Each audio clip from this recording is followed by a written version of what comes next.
नमस्कार, लोकात्म न्यूज मध्ये आपले हार्दिक स्वागत। बातमी आहे जालना जिल्ह्यातील लोकसभा निवडणुकीच्या पार्श्वभूमीवर पथसंचालन जालना जिल्ह्यातील अंबड तालुक्यातील गोंदी पोलीस स्टेशन हद्दीतील सुकापुरी गोंदी वडेगोद्री या गावी सीआरपीएफ व स्थानिक पोलीस यांच्या वतीने लोकसभा निवडणुकीच्या पार्श्वभूमीवर पथसंचालन करण्यात आले। सदर पथसंचालन हे सुकापुरी वडेगोद्री गोंदी येथील बाजारपेठ तसेच वडेगोद्री उड्डाण पूल येथे करण्यात आले।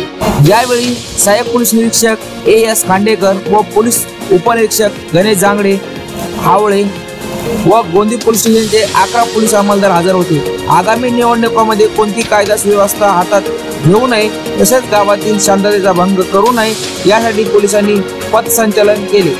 या पथसंचलनामध्ये घेण्यात आलेल्या रूट मार्च मध्ये सीआरपीएफचे 3 अधिकारी, 40 कर्मचारी, पोलीस ठाणे गोंदीचे 3 अधिकारी व 11 कर्मचारी हजर होते।